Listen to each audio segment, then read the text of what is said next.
हाँ जी। नमस्कार, आदाब, सत श्री अकाल। वेलकम, सुस्वागतम आप सभी लोगों का। बहुत बहुत क्लास पूरी तरीके से लाइव हो चुकी है, क्लास स्टार्ट हो चुकी है। जल्दी से सारे के सारे लोग यहाँ पर मौजूद हो जाइए।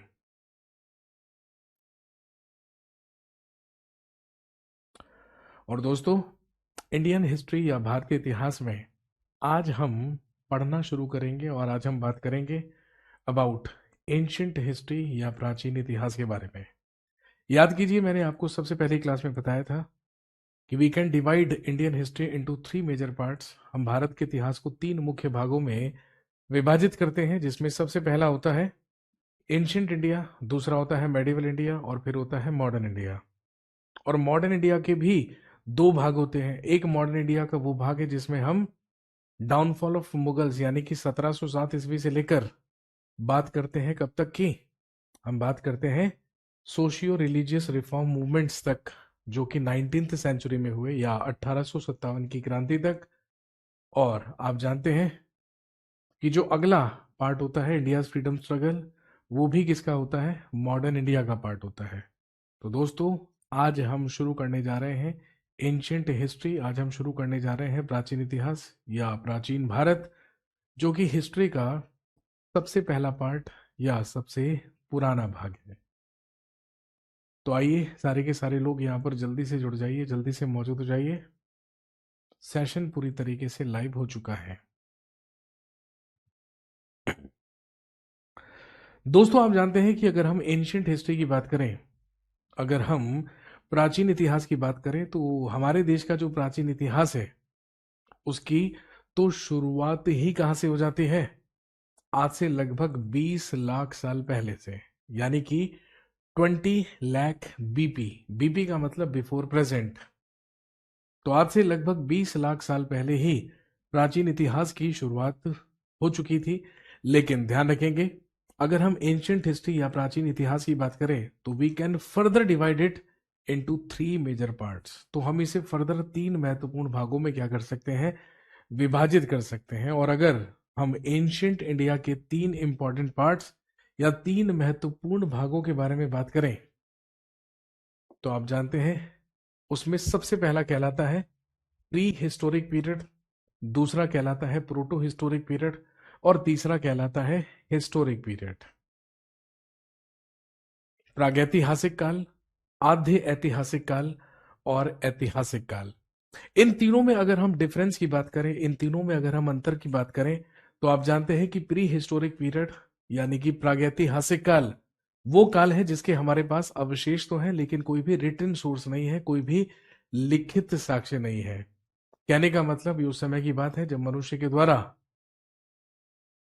लिपियों का आविष्कार भी नहीं किया गया था, जब मनुष्य के द्वारा पढ़ना लिखना शुरू नहीं किया गया था। यही रीजन है कि उस समय के हमारे पास कोई रिटन सोर्सेज नहीं है, कोई भी लिखित साक्ष्य नहीं है। उस पीरियड को हम प्री हिस्टोरिक पीरियड या प्रागैतिहासिक काल कहते हैं। लेकिन अगला होता है प्रोटो हिस्टोरिक पीरियड, अगला होता है आद्य ऐतिहासिक काल। और ध्यान रखेंगे, आद्य ऐतिहासिक काल या प्रोटो हिस्टोरिक पीरियड वो पीरियड है जिस पीरियड के हमें अवशेष भी मिले हैं, यानी कि रिमेन्स भी मिले हैं, एविडेंसेस भी मिले हैं, और साथ में रिटन सोर्सेज या लिखित साक्ष्य भी मिले हैं। लेकिन जितने भी लिखित साक्ष्य हमें मिले, हम उन्हें आज तक भी पढ़ने में सफलता हासिल नहीं कर पाए। दे आर स्टिल अनआइडेंटिफाइड, उन्हें आज तक भी पढ़ा नहीं जा सका है। उसी को हमने क्या कहा, प्रोटो हिस्टोरिक पीरियड या आद्य ऐतिहासिक काल। बेसिकली आद्य ऐतिहासिक काल में ही हमारे देश की सबसे पहली सिविलाइजेशन, सबसे पहली सभ्यता के बारे में हम बात करते हैं, जो कहलाती है इंडस वैली सिविलाइजेशन या सिंधु घाटी की सभ्यता। और आप अच्छी तरीके से जानते हैं कि भाई सिंधु घाटी की सभ्यता के लोगों ने ही सबसे पहले लिपियों का आविष्कार किया था, अपनी लिपियां लिखी थी। लेकिन उन्होंने क्या कन्वे करने की कोशिश की, ये हम आज तक नहीं समझ पाए, क्योंकि उन्होंने भाव चित्रात्मक लिपियों का इस्तेमाल किया था। वो पिक्टोग्राफ्स का इस्तेमाल अपनी लिपियों या अपनी स्क्रिप्ट को लिखने के लिए किया करते थे। और यही सबसे बड़ा कारण है, यही सबसे बड़ा रीजन है कि उसे हम आज तक भी आइडेंटिफाई नहीं कर पाए कि उस समय के लोगों ने अपनी लिपियों या अपने स्क्रिप्ट्स में क्या कन्वे करने की कोशिश की थी। लेकिन हमें यह पता चल गया कि लिपियों का आविष्कार हो चुका था। लिपियां मनुष्य के द्वारा लिखनी शुरू कर दी गई थी। समझ गए बात। नेक्स्ट, हिस्टोरिक पीरियड यानी कि ऐतिहासिक काल। हिस्टोरिक पीरियड या ऐतिहासिक काल वो काल है जिसके हमारे पास अवशेष भी हैं, रिमेन्स भी हैं, और साथ में रिटन सोर्सेज भी हैं, लिखित साक्ष्य भी हैं। और जितने भी रिटन सोर्सेज हमें मिले हैं, जितने भी लिखित साक्ष्य हमें मिले हैं, उन सारे के सारे लिखित साक्ष्यों को पढ़ने में सफलता हासिल की जा चुकी है। दे कैन बी रीड, उन्हें पढ़ा जा सकता है। वो आइडेंटिफाई कर लिए गए हैं कि उस समय मनुष्य के द्वारा क्या कहने या कन्वे करने की कोशिश की गई थी।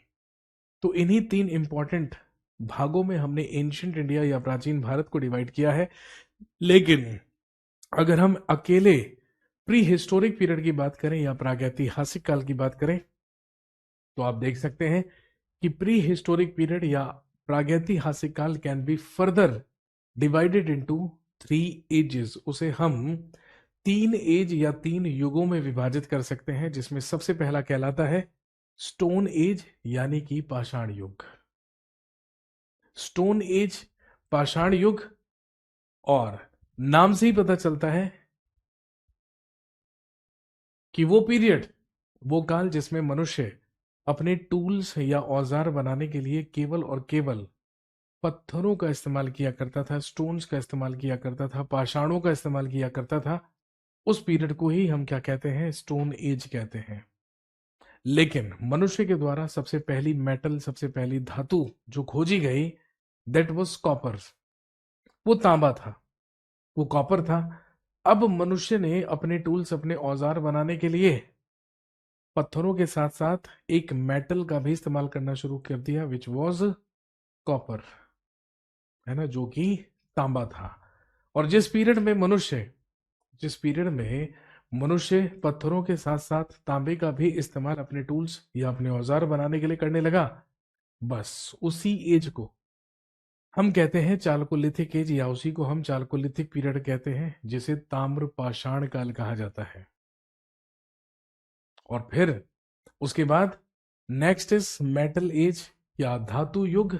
वो युग, वो एज जिसमें अब मनुष्य मुख्य रूप से अपने औजारों को बनाने के लिए केवल और केवल किसका इस्तेमाल कर रहा था? मेटल्स का इस्तेमाल कर रहा था, धातुओं का इस्तेमाल कर रहा था। सबसे पहले कॉपर, उसके बाद सिंधु घाटी की सभ्यता के लोगों ने कॉपर में टिन मिलाकर क्या बनाया? ब्रॉन्ज, यानी कि कांसा। तो वो कांसे का भी इस्तेमाल करने लगा। और फिर ही इन्वेंटेड आयरन, और उसके बाद मनुष्य के द्वारा लोहे की खोज कर ली गई। और जब लोहे की खोज कर ली गई, तो मुख्य रूप से सारे के सारे टूल्स और औजार बनाने के लिए लोहे का प्रयोग जो था वो पूरी तरीके से प्रचलित हो गया, कॉमन हो गया। अब हमें बात करनी है इन तीनों पीरियड्स में से सबसे पुराना और सबसे पहला पीरियड कौन सा रहा? स्टोन एज रहा या पाषाण युग रहा। तो हम स्टोन एज को फर्दर 3 पार्ट्स में डिवाइड करते हैं: Palaeolithic period, Mesolithic period and Neolithic period. तो दोस्तों, कहानी की शुरुआत हम करते हैं कहां से? स्टोन एज से, पाषाण युग से। एग्जाम में यहां से क्वेश्चन पूछे जाने की संभावनाएं कम है, क्योंकि पिछले कुछ समय में यहां से एग्जाम में क्वेश्चंस कम पूछे जा रहे हैं, लेकिन फिर भी पूछे जा सकते हैं। तो डेफिनेटली हमें उसके लिए प्रिपेयर्ड रहना होगा, डेफिनेटली हमें उसके लिए तैयार रहना होगा।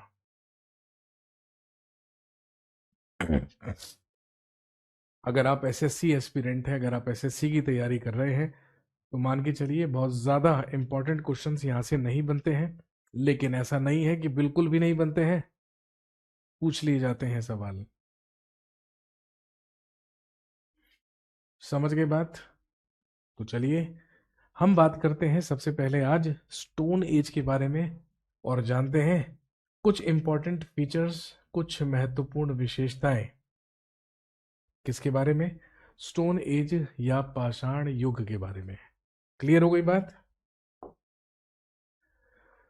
स्टोन एज का या पाषाण युग का सबसे पहला और सबसे पुराना पीरियड कहलाता है पैलियोलिथिक पीरियड, यानी कि पूरा पाषाण काल।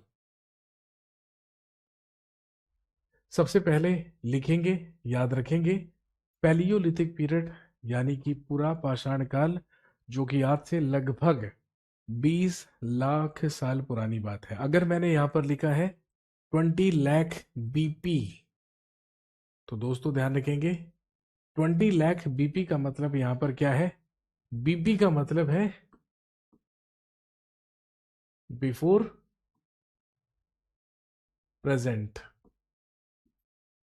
तो आज से लगभग कितने साल पहले? आज से लगभग 20 लाख साल पहले। आज से लगभग 20 लाख वर्ष पुरानी बात हम कर रहे हैं यहां पर।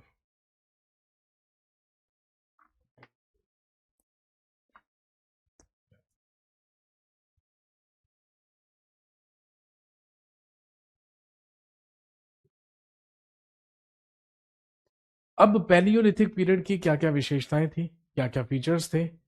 सबसे पहला point, palaeolithic period used to be a hunting and food gathering period. जो पैलियोलिथिक पीरियड था या जो पूरा पाषाण काल था, वो एक आखेटक एवं खाद्य संग्रहक काल कहा जाता है। जिसका मतलब क्या है? इसका मतलब यह है कि इस काल में मनुष्य मुख्य रूप से एक शिकारी हुआ करता था, एक हंटर हुआ करता था, आखेटक हुआ करता था, और उसका मुख्य कार्य अपने लिए क्या था? फूड गैदरिंग, यानी कि खाद्य संग्रहण करना या अपने लिए भोजन इकट्ठा करना। मनुष्य के अंदर सिविलाइजेशन नाम की कोई चीज नहीं थी, वो पूरी तरीके से असभ्य था, बर्बर था। उसका मुख्य काम ही क्या था? वो पत्थरों के बड़े बड़े औजार बनाकर जानवरों का शिकार किया करता था, हंटिंग किया करता था, और जानवरों से ही, आप जानते हैं, पहनने के लिए खाल प्राप्त किया करता था, खाने के लिए मांस प्राप्त किया करता था। और साथ में अलग अलग स्थानों पर जगह बदल बदल कर रहा करता था। उसका रीजन क्या था? क्योंकि एक स्थान पर जब मनुष्य रहा करता था, तो वहां पर जितने भी रिसोर्सेज होते थे, चाहे वो नेचुरल हो, ऑब्वियसली नेचुरल रिसोर्सेज पर ही वो पूरी तरीके से आधारित था। अब उसे वहां पर जो भी खाने के लिए, है ना, जानवरों का मांस मिलता था, फल मिलते थे, या जो भी वनस्पति मिलते थे, उन्हीं से वो गुजारा किया करता था। फूड गैदरिंग उसके लिए सबसे मुख्य कार्य हुआ करता था, जो कि सबसे महत्वपूर्ण विशेषता है पैलियोलिथिक पीरियड की। यही वो पीरियड है, पैलियोलिथिक पीरियड, इन विच मैन इन्वेंटेड फायर, जिसमें इन्वेंशन ऑफ फायर या आग का आविष्कार हुआ। पैलियोलिथिक पीरियड में ही मनुष्य के द्वारा आग का आविष्कार किया गया था। लेकिन क्या आग के इस्तेमाल के बारे में मनुष्य के पास जानकारी थी? मनुष्य के पता था? जी नहीं। इसीलिए आप कह सकते हैं कि वह अग्नि के प्रयोग से पूरी तरीके से अनभिज्ञ था, अनअवेयर था। उसे नहीं मालूम था हाउ टू यूज फायर, आग का इस्तेमाल कैसे करना है। शायद आप कह सकते हैं, शायद आप कह सकते हैं कि भाई इसी काल में मनुष्य के द्वारा आग का आविष्कार तो कर लिया गया, लेकिन आग का इस्तेमाल कैसे करना है वो उसे इस काल में नहीं आ पाया था। एसएससी सीजीएल, है ना, पिछले साल एसएससी सीजीएल में एक क्वेश्चन पूछा गया कि बताइए ऑस्ट्रिच यानी कि शुतुरमुर्ग के होने के जो एविडेंसेस हैं वो हमें किस पीरियड से मिलते हैं या किस काल से मिलते हैं? तो ऑस्ट्रिच तो सभी जानते होंगे, शुतुरमुर्ग यहां पर आप देख भी सकते हैं पिक्चर में। तो ऐसा माना जाता है कि ये जो शुतुरमुर्ग हैं, ये ऑस्ट्रिचेस हैं, ये पैलियोलिथिक पीरियड से ही एग्जिस्ट करते हैं। इनके एविडेंसेस हमें पैलियोलिथिक पीरियड से भी मिलते हैं, यानी कि ये इतने पुराने जीव हैं।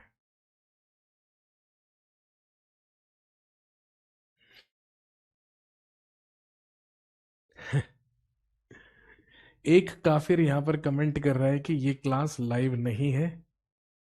क्यों लाइव नहीं करते सर? आपसे बात तभी कर सके मेरे भाई, ठीक है ना। देखो सिंपल सी बात है, अगर मैं लगातार आप लोगों के कमेंट्स ही पढ़ता रहूंगा तो ऑब्वियसली, ठीक है, यहाँ पे कोई और टीचर तो नहीं है जो आपको पढ़ाएगा आकर, जो आपको सिलेबस कराएगा, वो भी मुझे ही कराना है। तो एक बात अपने जहन में बांध लीजिए, अपने दिमाग में अच्छी तरीके से रख लीजिए, ठीक है। अगर मैं आपको पढ़ा रहा हूँ, कोई चीज समझा रहा हूँ और आपका कमेंट नहीं पढ़ रहा हूँ, तो इसका मतलब ये बिल्कुल भी नहीं है कि क्लास लाइव नहीं है। समझ गए बात? क्लास हमेशा लाइव होती है, ठीक है ना। लेकिन इसका मतलब ये नहीं है कि आप यहाँ पे कुछ भी लिख कर भेजें और उसे पढ़कर हम उसका रिप्लाई करें, है ना? स्वाभाविक सी बात है। मुझे लगता है कि अगर आप इस क्लास में आए हैं तो इस क्लास में आने का आपका सबसे महत्वपूर्ण और सबसे प्राथमिक उद्देश्य क्या होगा? पढ़ना, है ना? अगर मैंने यहाँ पर स्टोन एज पढ़ाना शुरू करा है तो आपका उद्देश्य क्या है? स्टोन एज पढ़ना। तो आप स्टोन एज पे ध्यान दीजिए ना भाई। अब आप मेरी माशूका तो है नहीं कि आप मुझे यहाँ पे कमेंट करेंगे, मैसेज करेंगे, तो मेरे लिए कंपलसरी है आपका जवाब देना, नहीं तो आप नाराज हो जाओगी क्योंकि वैलेंटाइंस वीक चल रहा है। ऐसा तो कुछ है नहीं भाई, है ना? जो चीज मुझे करनी चाहिए यहाँ पे आके वो मैं करने की कोशिश करता हूँ। ठीक है, आप बेवजह बीच में कमेंट करते रहेंगे तो मुझे क्या करना होगा? मजबूरन इग्नोर करना होगा, क्योंकि आपके पास तो पंचवर्षीय योजना है सिलेक्शन लेने के लिए। ठीक है, आप तो हो सकता है ये सोच के बैठे हो कि चलिए अभी तो तैयारी शुरू की है, पंचवर्षीय योजना के तहत सिलेक्शन ले लेंगे, लेकिन हमारा ये अप्रोच मैं आपको बहुत स्पेसिफिकली बता देता हूँ। ये हमारी अप्रोच है, जल्दी से जल्दी आपका सिलेबस कंप्लीट करा के आपको तैयार किया जाए ताकि आप सेल्फ स्टडी करें, सब्जेक्ट को और बेहतर करें और जाकर अपना एग्जाम क्वालिफाई करें। उसके बाद तो आयोडेक्स मलिए और काम पे चलिए। समझ गए बात? इतनी फुर्सत किसके पास है भाई?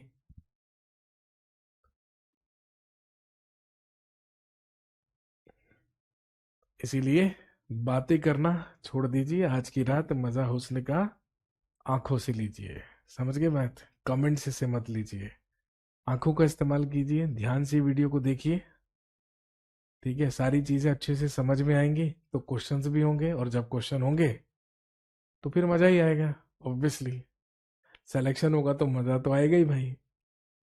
चलिए खैर, एनीवेज, अब आपकी आप सब लोगों का जो भ्रम था वो मैंने अच्छे से दूर कर दिया। समझ गए बात? चल गो, चलिए आगे बढ़ते हैं। नेक्स्ट फीचर की अगर हम बात करें तो जो पैलियोलिथिक पीरियड था, जो पूरा पाषाण काल था, उसमें जो मानव हुआ करता था, उसमें जो मनुष्य हुआ करता था, तो ध्यान रखेंगे वो नेग्रिटो जाति का माना जाता है, वो नेग्रिटो रेस या नेग्रिटो जाति का हुआ करता था।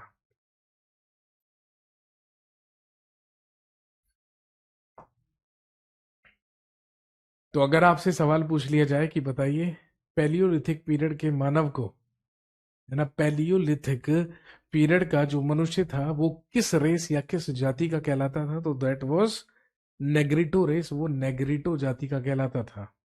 समझ गए बात? लेकिन अगर हम पैलियोलिथिक पीरियड की बात करें तो मैंने आपसे कहा कि आज से लगभग 20 लाख साल पुरानी बात है, और अगर ये आज से लगभग 20 लाख साल पुरानी बात है तो भाई स्वाभाविक सी बात है इस लंबे पीरियड को भी हमने क्या कर दिया है? फर्दर 3 पीरियड्स में डिवाइड कर दिया है। तो पैलियोलिथिक पीरियड का ही सबसे पहला पार्ट, सबसे पहला पीरियड कहलाता है लोअर पैलियोलिथिक पीरियड, या जिसे आप हिंदी में लिखेंगे निम्न पुरा पाषाण काल।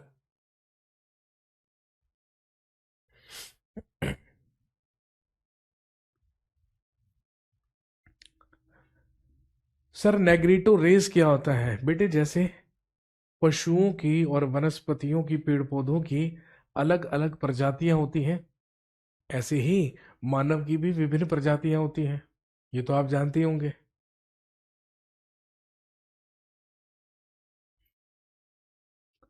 जैसे आप दिखते हैं, है ना शिवानी, आप शीशे में देखिए, आप आईने में देखिए, जैसी आप दिखती हैं, क्या ये जरूरी है कि चाइना में रहने वाला व्यक्ति या चाइना में रहने वाली कोई लड़की भी वैसी ही दिखे? क्या जरूरी है कि रशिया में रहने वाले, है ना, लड़की भी वैसी ही दिखे? ऐसा जरूरी नहीं है। क्या अफ्रीका में रहने वाली लड़की भी वैसी ही दिखे? ऐसा तो नहीं है। कहने का मतलब हम मनुष्य की भी अलग अलग क्या होती हैं? प्रजातियां होती हैं, अलग अलग स्पीशीज होती हैं। तो वो स्पीशीज, वो प्रजाति मनुष्य की जो कि पैलियोलिथिक पीरियड में एग्जिस्ट करती थी, that is known as of Negrito race. उसको हमने क्या कहा? नेग्रिटो जाति का कहा। समझ गए बात?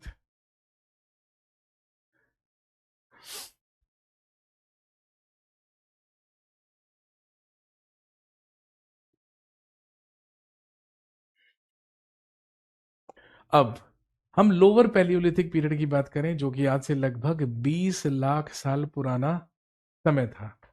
तो पैलियोलिथिक पीरियड में ही जो लोअर पैलियोलिथिक पीरियड है, आज से लगभग 20 लाख साल पहले मनुष्य के द्वारा पत्थरों से बड़े बड़े औजार बनाए जाते थे, बड़े बड़े टूल्स बनाए जाते थे भाई। क्योंकि है ना, क्योंकि सिंपल सी बात है, हमें तो केवल और केवल उस समय के टूल्स ही मिले हैं, उस समय के औजार ही मिले हैं। हमें तो मानव अस्थियों तक के भी कोई साक्ष्य पैलियोलिथिक पीरियड से नहीं मिले, वो भी हमें मेसोलिथिक पीरियड से मिले। तो कहने का मतलब हमने केवल टूल्स और औजारों के आधार पर ही कुछ कुछ चीजों का अनुमान लगाया है, और उसी आधार पर हमने पैलियोलिथिक पीरियड को भी फर्दर 3 कैटेगरीज में क्या कर दिया, डिवाइड कर दिया।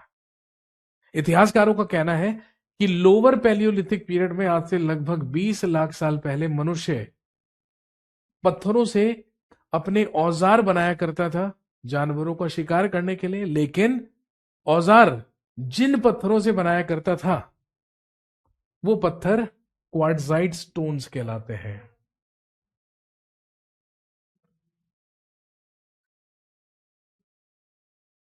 उन्हें क्वार्टजाइट स्टोन्स कहा जाता था। क्वार्टजाइट पत्थरों का इस्तेमाल ही पैलियोलिथिक पीरियड में मनुष्य के द्वारा अपने औजारों को बनाने के लिए किया गया। और ध्यान रखेंगे, इसी की हमें 2 संस्कृतियां देखने को मिली, 2 कल्चर्स हमें देखने को मिले, एक उत्तर भारत में और एक दक्षिण भारत में। जैसे सबसे पहली संस्कृति चॉपर चॉपिंग पेबुल संस्कृति, या इंग्लिश में आप इसको चॉपर चॉपिंग पेबुल कल्चर लिख सकते हैं, क्योंकि हिस्ट्री में आप जानते हैं ऑलमोस्ट सारे के सारे टर्म्स हिंदी और इंग्लिश में सेम होते हैं।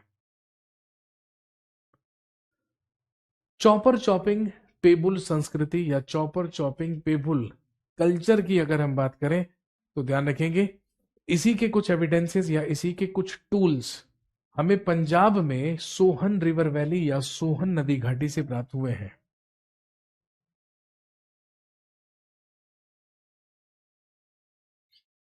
कहने का मतलब, क्वार्टजाइट स्टोन्स का इस्तेमाल करके मनुष्य के द्वारा कुछ औजार बनाए गए, कुछ टूल्स बनाए गए, जिन्हें चॉपर या चॉपिंग कहा जाता था। उसी से चॉपर चॉपिंग कल्चर या चॉपर चॉपिंग संस्कृति डेवलप हुई। और ध्यान रखेंगे, उसी संस्कृति के हमें जो टूल्स मिले, जो औजार मिले, वो पंजाब में सोहन रिवर वैली से प्राप्त हुए। Sir, it can be possible that stones were sharpened naturally. बिल्कुल सही कह रहे हो भाई आप, ये तो आप बिल्कुल सही कह रहे हो। फिर तो आप ये भी कहते होंगे कि यार जो राम सेतु है वो तो नेचुरली बन गया होगा, उसे तो किसी ने नहीं बनाया होगा, ऐसा मानते हो आप?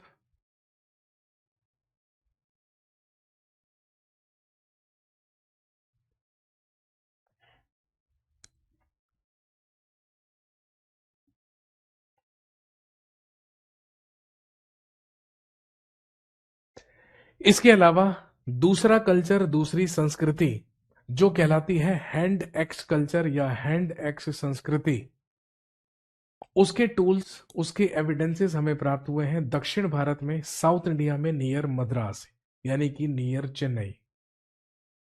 तो आप कह सकते हैं कि भाई लोअर पैलियोलिथिक पीरियड में जो मनुष्य था, जो मानव था, वो विस्तृत था उत्तर भारत से लेकर दक्षिण भारत तक, क्योंकि इसके टूल्स हमें दक्षिण में मद्रास तक भी मिले, उत्तर में पंजाब तक भी मिले।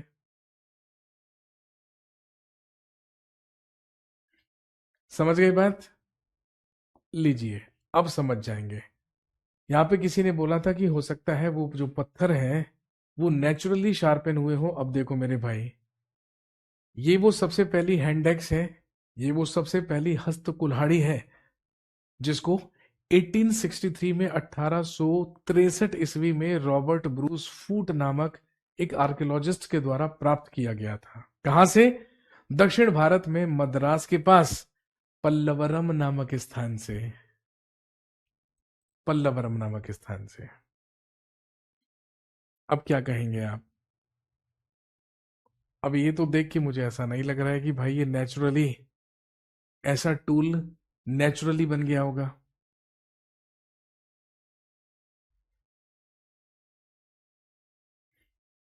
और दोस्तों ध्यान रखेंगे, क्योंकि लोअर पैलियोलिथिक पीरियड की सबसे पहली हस्त कुल्हाड़ी, सबसे पहला हैंडेक्स रॉबर्ट ब्रूस फूट के द्वारा प्राप्त किया गया था। इसीलिए इन्हीं महाशय को कहा जाता है फादर ऑफ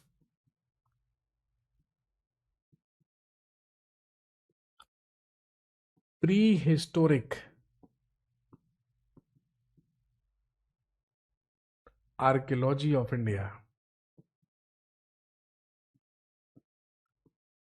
हिंदी में लिखेंगे, रॉबर्ट ब्रूस फूट ही प्रागैतिहासिक पुरातत्व के जनक माने जाते हैं, father of pre historic archaeology of India. क्योंकि प्री हिस्टोरिक पीरियड में, पैलियोलिथिक पीरियड में, लोअर पैलियोलिथिक पीरियड की एक हैंड एक्स, एक हस्त कुल्हाड़ी, इन्होंने ही सबसे पहले 1863 में प्राप्त की थी, जो कहां से मिली थी? मद्रास के पास पल्लवरम नामक स्थान से। इसके अलावा ध्यान रखेंगे, इसी पीरियड के कुछ एविडेंसेस, कुछ साक्ष्य, रिमेन्स हमें उत्तर प्रदेश के मिर्जापुर के पास बेलन रिवर वैली या बेलन नदी घाटी से भी प्राप्त हुए हैं। और ध्यान रखेंगे, बेलन रिवर वैली जो कि एट प्रेजेंट, भैया आप जानते हैं कि उत्तर प्रदेश में प्रयागराज के ही पास मिर्जापुर भी एक और जिला है। मिर्जापुर के बारे में तो आप सभी जानते होंगे, कालीन भैया। तो मिर्जापुर के ही पास बेलन रिवर वैली या बेलन नदी घाटी से भी हमें लोअर पैलियोलिथिक पीरियड के कुछ एविडेंसेस प्राप्त हुए हैं। और ये स्थान महत्वपूर्ण है। महत्वपूर्ण इसलिए है क्योंकि यहां से लोअर पैलियोलिथिक पीरियड से लेकर, यानी कि निम्न पुरापाषाण काल से लेकर नियोलिथिक पीरियड यानी कि नव पाषाण काल तक के टूल्स, उपकरण और फॉसिल्स यानी कि पशुओं के जीवाश्म प्राप्त हुए हैं।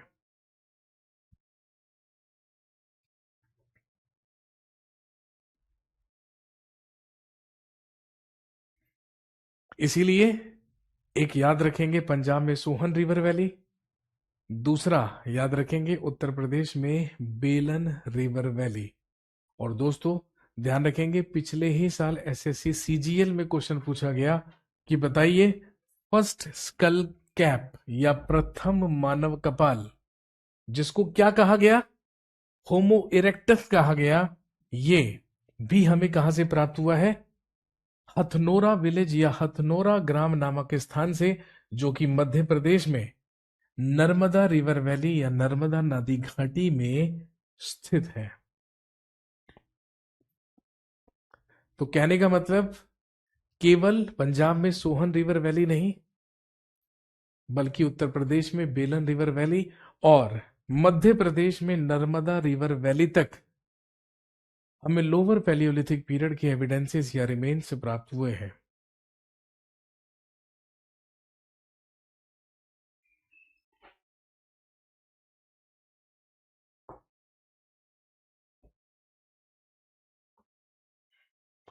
जिन लोगों को एप्लीकेशन में प्रॉब्लम हो रही है या कोई भी इशू आ रहा है, तो मैं आपको बता देता हूं, कल अनाउंसमेंट में भी बोला गया था कि करियर विल ऐप में बहुत सारी चीजें हैं या बहुत सारे रिफॉर्म्स किए गए हैं, बहुत सारे अपडेशंस किए गए हैं।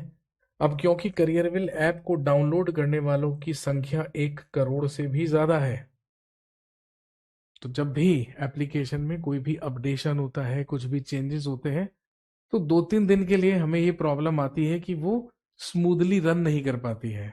तो ऐसे में आपको संयम रखना है और इस वीकेंड आते आते या वीकेंड से पहले पहले जो एप्लीकेशन है वो स्मूथली वैसे ही रन करने लगेगी जैसे वो हमेशा करती है। इसलिए आपको बिल्कुल भी दुखी, परेशान, हताश, निराश होने की कोई आवश्यकता नहीं है।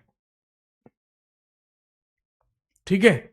इसके अलावा ध्यान रखेंगे, नर्मदा रिवर वैली में ही होसंगी विलेज एक और महत्वपूर्ण प्लेस, एक और महत्वपूर्ण स्थान है, जो कि लोअर पैलियोलिथिक पीरियड या निम्न पुरापाषाण काल का माना जाता है।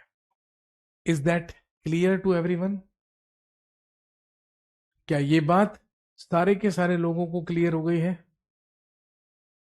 थोड़ा सा कॉम्प्लिकेटेड लग रहा होगा, स्वाभाविक सी बात है, है ना, क्योंकि हम ना तो इस सब्जेक्ट से बहुत ज्यादा फेमिलियर रहे हैं और ना ही ऐसे टर्म्स हमने कॉमनली देखे हैं।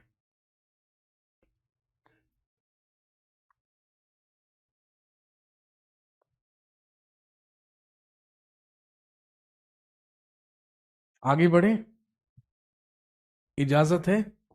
लीजिए। इसके बाद पैलियोलिथिक पीरियड का ही दूसरा पीरियड जो कि कहलाता है मिडिल पैलियोलिथिक पीरियड, या जो कहलाता है मध्य पुरा पाषाण काल। अब मिडिल पैलियोलिथिक पीरियड की बात करें, अगर मध्य पुरा पाषाण काल की बात करें, तो ये पीरियड है आज से लगभग 80,000 साल पुराना। यहां पर 80,000 बीपी लिखा है, तो आप कह सकते हैं कि 20 लाख बीपी से लेकर 80,000 बीपी तक का जो पीरियड था, that was lower Palaeolithic period, वो निम्न पुरापाषाण काल था। लेकिन आज से लगभग 80,000 साल पहले एक और पीरियड शुरू हुआ जिसको हमने मिडिल पैलियोलिथिक पीरियड या मध्य पुरापाषाण काल कहा। क्यों कहा? क्योंकि आज से 80,000 साल पहले जो हमें टूल्स मिले, तो उन टूल्स के आधार पर हमें पता चला कि भाई साहब अब मनुष्य क्वार्ट्जाइट स्टोन्स का इस्तेमाल नहीं, बल्कि अपने टूल्स बनाने के लिए, अपने औजार बनाने के लिए जेस्पर, फ्लिंट और चर्ट स्टोन्स का इस्तेमाल कर रहा था। कहने का मतलब आज से 80,000 साल पहले जिन पत्थरों का इस्तेमाल मानव ने अपने औजार या टूल्स बनाने के लिए किया, वो क्वार्ट्जाइट स्टोन्स नहीं थे, वो जेस्पर, फ्लिंट और चर्ट स्टोन्स थे। और उन स्टोन्स का इस्तेमाल करके जो बनाया जाने वाला टूल था, औजार था, उसे क्या कहा गया है? फलक। एक ऐसा औजार, एक ऐसा टूल जिसे पत्थर तोड़कर बनाया जाता था। पत्थर तोड़कर बनाए जाने वाले औजार को ही फलक कहा गया। कहने का मतलब मिडिल पैलियोलिथिक पीरियड में मानव फलक नाम का एक टूल बना रहा था, एक औजार बना रहा था। वहीं से डेवलप हुआ फलक कल्चर या फलक संस्कृति। इस कल्चर को, इस संस्कृति को फलक कल्चर या फलक संस्कृति कहा जाता है।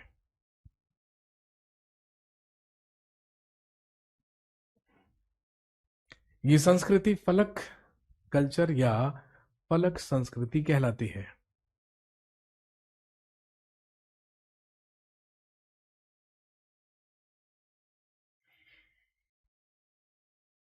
और दोस्तों ध्यान रखेंगे, फलक कल्चर के जो महत्वपूर्ण स्थल या जो इंपॉर्टेंट साइट्स हमें प्राप्त हुई या इंपॉर्टेंट साइट्स हमें मिली, वो कौन कौन सी थी? उत्तर प्रदेश में वाराणसी के ही समीप चकिया नामक स्थान, उत्तर प्रदेश में इलाहाबाद या प्रयागराज के ही समीप बेलन वैली या बेलन रिवर वैली, बेलन नदी घाटी,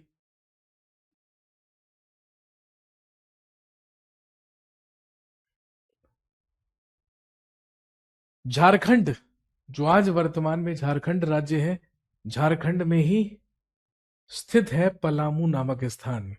मध्य प्रदेश का भीमबेटका नामक स्थान, बड़ा ही इंपॉर्टेंट प्लेस है, बड़ी ही इंपॉर्टेंट जगह है। भीमबेटका का जिक्र अभी हम आगे चलकर भी करेंगे। और एक याद रखेंगे, महाराष्ट्र का नेवासा। ये वो स्थल है, ये वो स्थान है जहां से हमें फलक कल्चर या फलक संस्कृति के टूल्स या एविडेंसेस प्राप्त हुए हैं। क्लियर हो गई बात?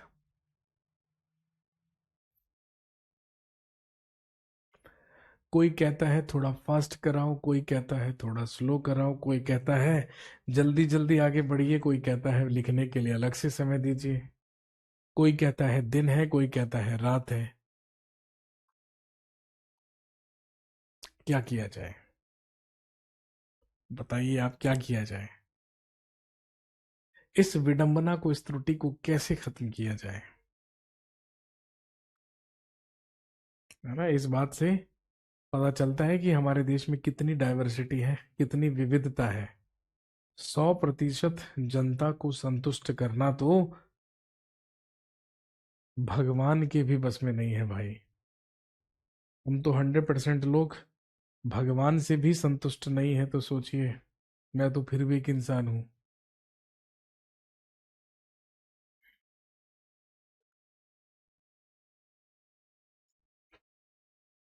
सर जी, इससे दिल्ली पुलिस में सिलेक्शन हो जाएगा। अरे बिल्कुल हो जाएगा भाई। दिल्ली पुलिस वालों से जाकर बात कीजिए, उनको खुद, वो आपको खुद कहते हुए मिलेंगे कि भाई साहब करियर बिल से पढ़ लीजिए, हम भी वहीं से पढ़कर पुलिस बने हैं, दरोगा बने हैं। नेक्स्ट, अगला होता है अपर पैलियोलिथिक पीरियड। अपर पैलियोलिथिक पीरियड यानी कि उच्च पुरा पाषाण काल। अपर पैलियोलिथिक पीरियड या उच्च पुरा पाषाण काल, बेसिकली ये समय है आज से लगभग 35,000 बीपी, यानी कि आज से लगभग 35,000 साल पहले का पीरियड। आज से लगभग 35,000 साल पहले का पीरियड ही क्या कहलाता है? अपर पैलियोलिथिक पीरियड या उच्च पुरा पाषाण काल। और दोस्तों ध्यान रखेंगे, आज से लगभग 35,000 साल पहले ही इवोल्यूशन हुआ होमोसेपियंस, या वो होमोसेपियंस का जो उद्भव है वो आज से लगभग 35,000 साल पहले माना जाता है। यानी कि पैलियोलिथिक पीरियड में तो नेग्रीटो रेस के लोग हुआ करते थे, लेकिन होमोसेपियंस, जिसका नाम हमने सुना है बचपन में, हमने अपने साइंस की किताबों में पढ़ा भी है।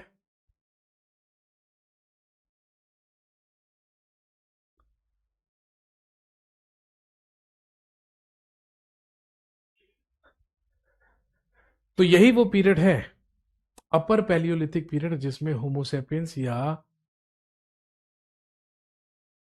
आदि मानव, है ना, होमोसेपियंस का उद्भव हुआ।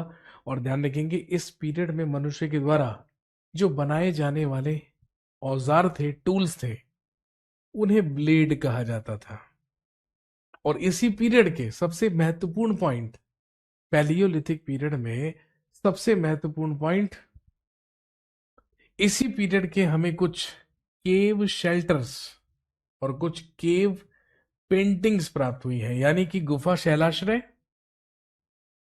और कुछ गुफा चित्रकारी। ये पैलियोलिथिक पीरियड से पूछे जाने वाला सबसे ज्यादा इंपॉर्टेंट क्वेश्चन है, सबसे ज्यादा इंपॉर्टेंट सवाल है। तो अपर पैलियोलिथिक पीरियड से ही हमें कुछ केव शेल्टर्स और कुछ केव पेंटिंग्स प्राप्त हुई हैं।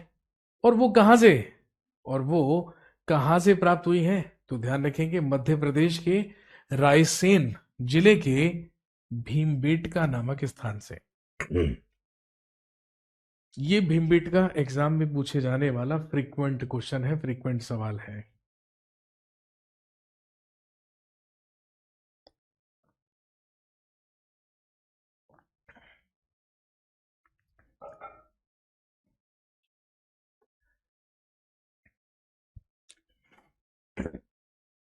तो दोस्तों ध्यान रखेंगे, अपर पैलियोलिथिक पीरियड में कुछ गुफा शैलाश्रय, कुछ गुफा चित्रकारी जो है वो हमें मध्य प्रदेश के रायसेन जिले के भीमबेटका नामक स्थान से प्राप्त हुई है।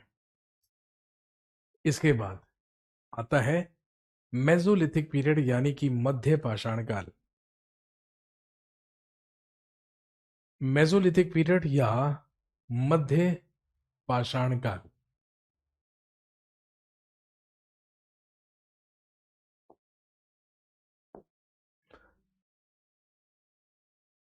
और अगर मध्य पाषाण काल की बात करें, अगर मेसोलिथिक पीरियड की बात करें, तो आज से लगभग 12,000 साल पहले से लेकर आज से लगभग 10,000 साल पहले तक का पीरियड, यानी कि 12,000 बीपी से लेकर लगभग 10,000 बीपी तक का जो पीरियड है, that is known as Mesolithic period. उसी को कहा जाता है मध्य पाषाण काल।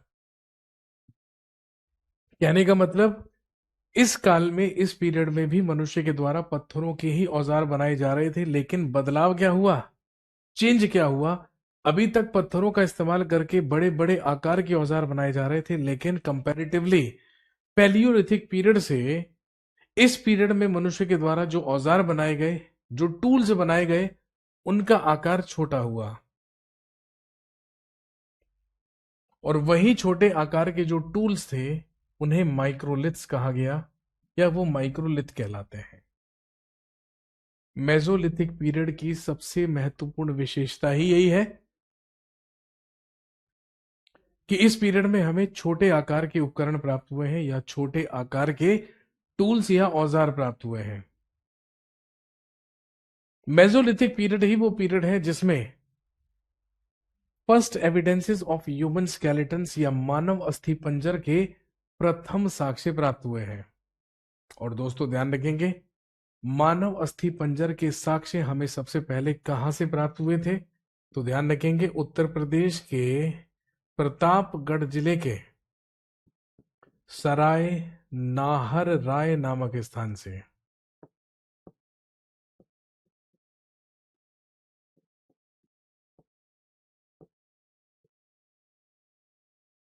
जो कहां पर है? उत्तर प्रदेश के प्रतापगढ़ में।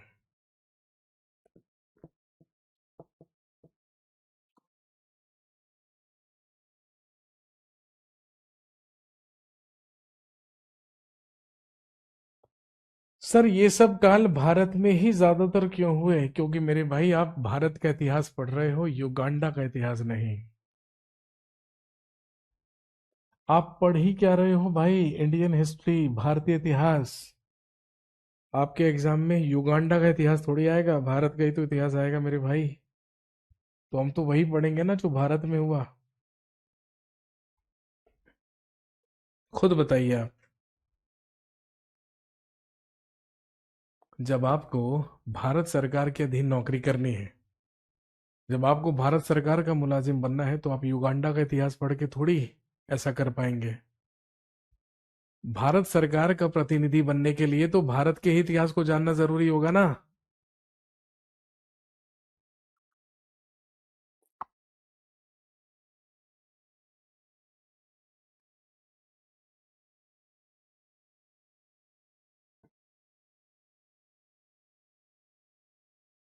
समझ गए बात? इसके बाद मेसोलिथिक पीरियड या मध्य पाषाण काल का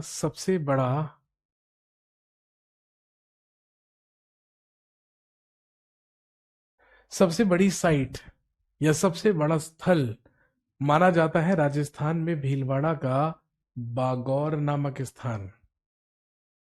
सर प्रतापगढ़ में किसके एविडेंस मिले?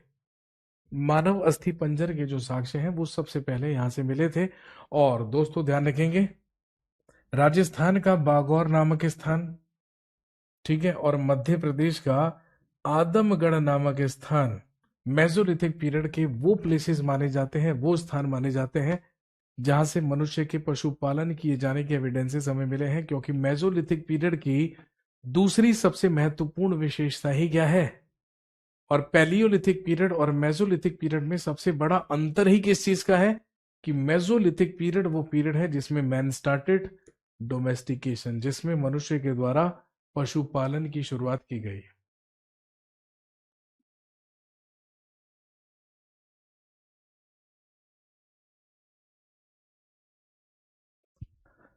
मैन स्टार्टेड डोमेस्टिकेशन, मनुष्य के द्वारा पशुपालन की शुरुआत इसी काल में की गई।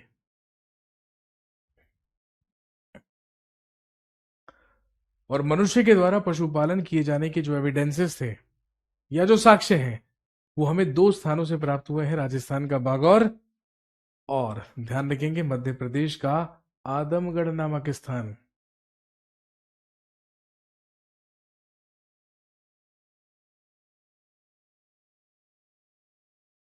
नेक्स्ट, नियोलिथिक पीरियड यानी कि नवपाषाण काल। आज से लगभग 10,000 साल पहले के बाद का जो काल है उसी को क्या कहा जाता है? नियोलिथिक पीरियड या नवपाषाण काल। एसएससी सीजीएल 2023 का क्वेश्चन है।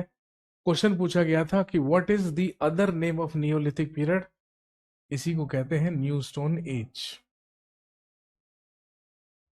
और जिन टूल्स या जिन औजारों का इस्तेमाल मनुष्य के द्वारा नियोलिथिक पीरियड में किया जाता था उन टूल्स को कहा जाता था सेल्ट। और नियोलिथिक पीरियड की सबसे महत्वपूर्ण विशेषता क्या है? इसकी सबसे महत्वपूर्ण विशेषता यह है कि in this period man started agriculture, मनुष्य के द्वारा नियोलिथिक पीरियड या नव पाषाण काल में ही कृषि की शुरुआत की गई थी।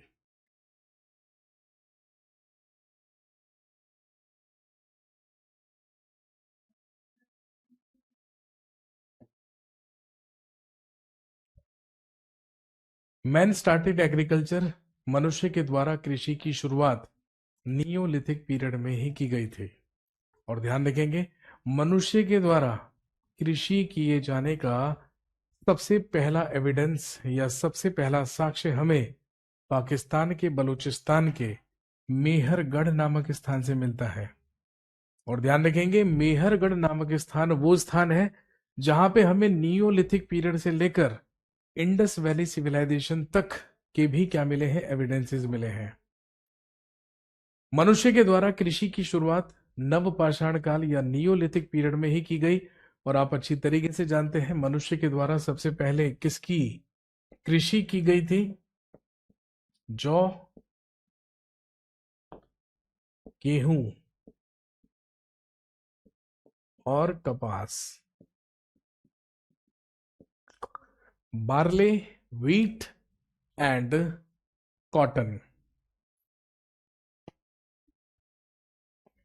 अब क्योंकि मनुष्य के द्वारा कृषि किए जाने के एविडेंसेस या कृषि की शुरुआत की गई, तो भाई स्वाभाविक सी बात है, अगर मनुष्य ने कृषि करना शुरू कर दिया तो बीज बोने से लेकर फसल के उगने तक या फसल की कटाई तक उसे एक स्थान पर रुकना भी पड़ेगा।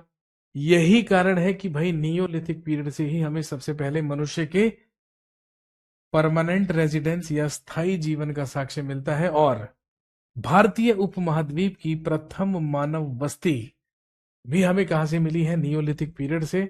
और इस प्रथम मानव बस्ती के जो मकानों के रिमेन्स या अवशेष हमें मिले हैं वो स्क्वायर और रेक्टेंगुलर आकार के थे, यानी कि वो वर्गाकार और आयताकार थे। नियोलिथिक पीरियड में ही मनुष्य के द्वारा पहिए का आविष्कार माना जाता है। इन्वेंशन ऑफ व्हील भी नियोलिथिक पीरियड में ही मनुष्य के द्वारा माना गया है। नोट कर लीजिए आप इसको जल्दी से।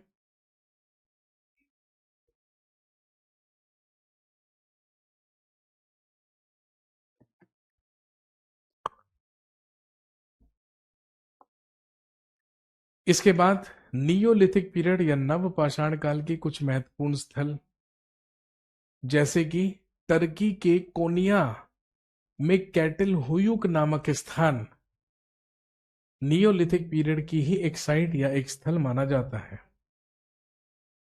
छठी क्लास की एनसीईआरटी उठाकर देखेंगे, कैटल हुयुक का जिक्र वहां पर भी हुआ है।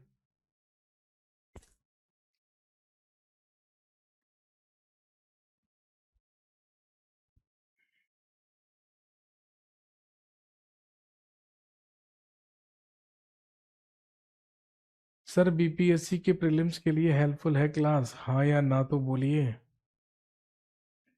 बीपीएससी के आज क्वेश्चन करके देखिएगा इस टॉपिक के, दूध का दूध पानी का पानी हो जाएगा अपने आप। प्रत्यक्ष को प्रमाण की आवश्यकता नहीं होती है बालिके। अभी मेरी बात आपके समझ में नहीं आई, मैंने अभी थोड़ी देर पहले आपको बताया था कि अगर आप बीपीएससी की भी तैयारी करते हैं ना तो उसी में भी भारत का इतिहास ही पूछा जाएगा, उसमें होनालुलु का इतिहास नहीं आएगा।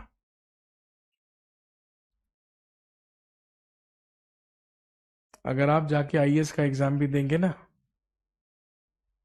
तो मेरे पढ़ाए हुए कंटेंट में से आईएएस के एग्जाम में भी आपको क्वेश्चंस देखने को मिल जाएंगे।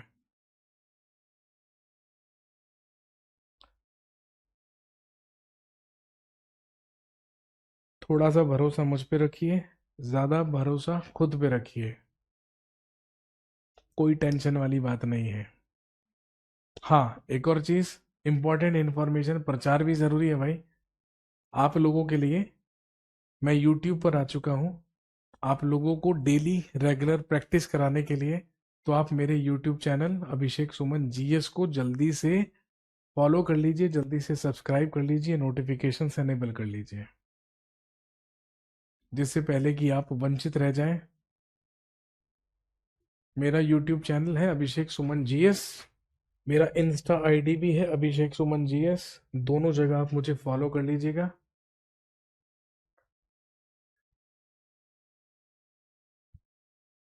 क्योंकि अब हिस्ट्री, पॉलिटी, स्टैटिक जीके तीनों का जलवा है ना, मेरे यूट्यूब चैनल पर भी आपको देखने के लिए मिलेगा।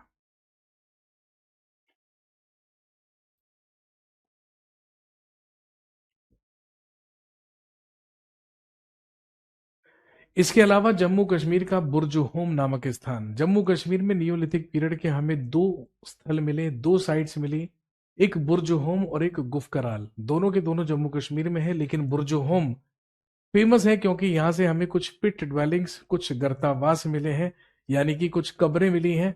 और उसकी सबसे महत्वपूर्ण विशेषता यह है, उसकी सबसे महत्वपूर्ण विशेषता यह है कि बुर्ज होम नामक स्थान से ही जो हमें कब्रें मिली हैं, उन कब्रों में मालिक के साथ कुत्तों को दफनाने की भी प्रथा हुआ करती थी। कहने का मतलब उन गर्तवासों में, उन कब्रों में हमें मनुष्य के साथ साथ, मालिक के साथ साथ कुत्तों की भी अस्थियां प्राप्त हुई हैं।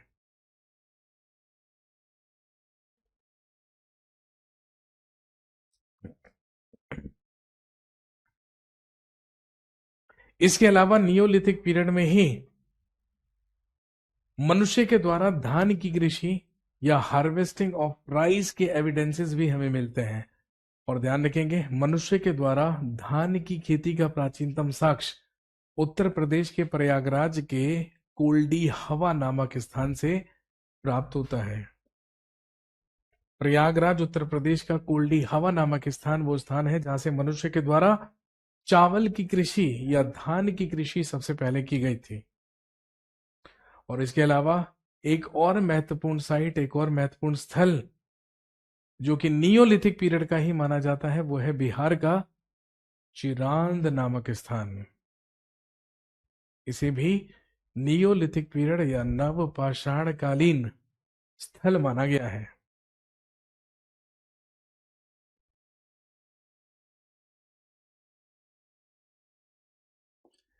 इसके बाद टाइप ऑफ मेगालिथ्स, क्योंकि मैंने आपसे कहा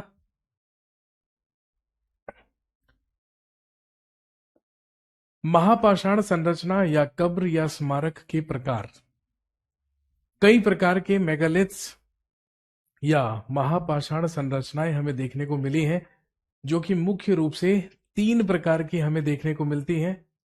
सबसे पहली कहलाती है केन सर्कल्स, या जिसे हिंदी में संगोरा वृत्त कहा जाता है। कब्र के चारों ओर पत्थर के टुकड़ों की गोलाकार आकृति ही क्या कहलाती है, केन सर्कल्स। यानी कि कब्र के अंदर शव को दफनाने के बाद कब्र के ऊपर पत्थरों को गोलाकार में सजा दिया जाता था या गोल आकार में सजा दिया जाता था, जिसे केन सर्कल्स या संगोरा वृत्त कहा जाता था।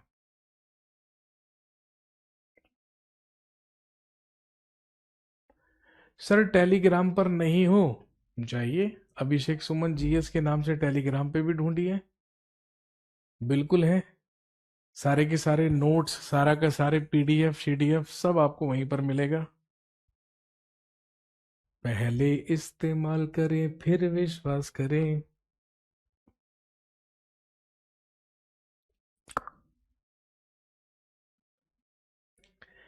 इसके बाद दूसरे प्रकार के कहलाते हैं डोलमेन, जो कि एक सिंगल चैम्बर मेगालिथिक मकबरा हुआ करता था। और एक मेनहिर कहलाते हैं। ये स्टाइल वेस्टर्न यूरोप से अडॉप्ट किया गया था, जिन्हें इरेक्टिक मेगालिथ्स कहा जाता है। इसमें कब्रों के ऊपर पत्थरों को खड़े आकार में रख दिया जाता था।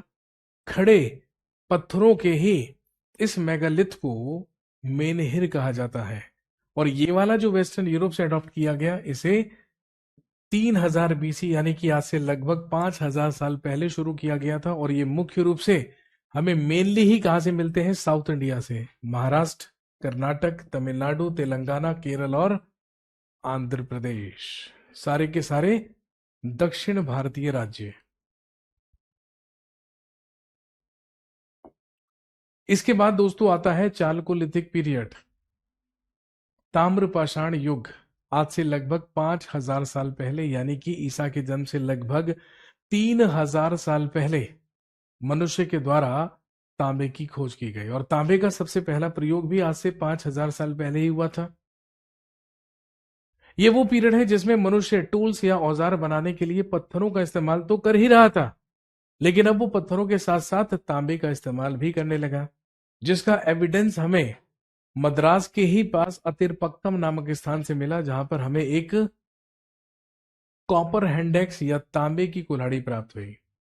और दोस्तों ध्यान रखेंगे, इस पीरियड को आप प्री हड़प्पा कल्चर या पूर्व हड़प्पा संस्कृति भी कह सकते हैं, क्योंकि आप जानते हैं कि तांबे का इस्तेमाल सबसे ज्यादा हड़प्पा सभ्यता के लोगों ने ही किया, क्योंकि उन्होंने ही कॉपर में टिन मिलाकर ब्रॉन्ज या कांसे का निर्माण किया था।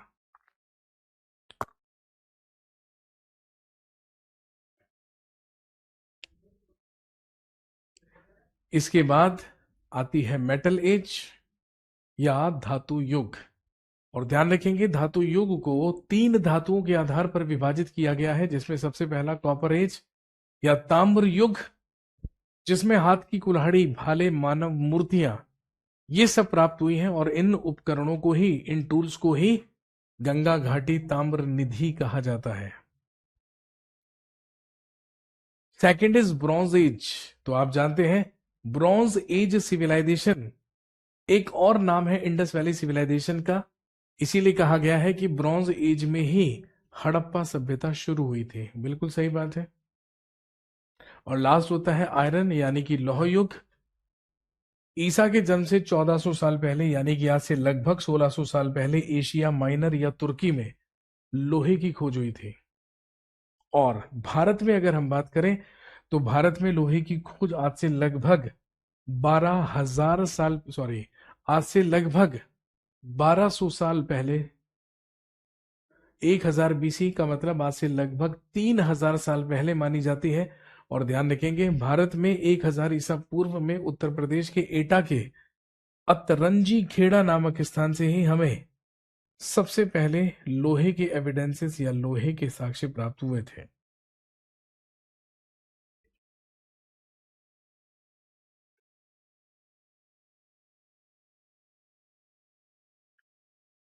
Shravani James, I am Telugu person. Okay मेरे भाई, वेलकम टू दिस बैच। अपनी पहुंच है ना, इसका मतलब तेलंगाना और आंध्र प्रदेश तक पहुंच चुकी है। आओ भाई, बहुत बहुत स्वागत है आपका, most welcome. You are a Telugu person है। आइए फिर तो, पुष्पा पुष्पा पुष्पा पुष्पा पुष्पा पुष्पा पुष्पराज।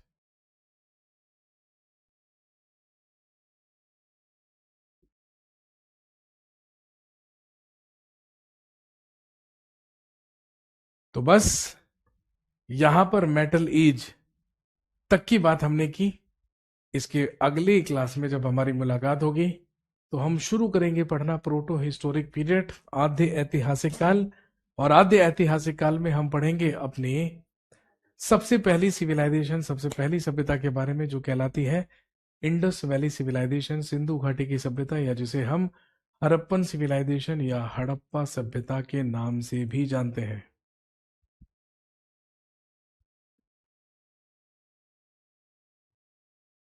आज के लिए इतना ही रखते हैं, बाकी करते हैं अगली क्लास में। Thank you very much, have a nice day, शुक्रिया, धन्यवाद, जय हिंद।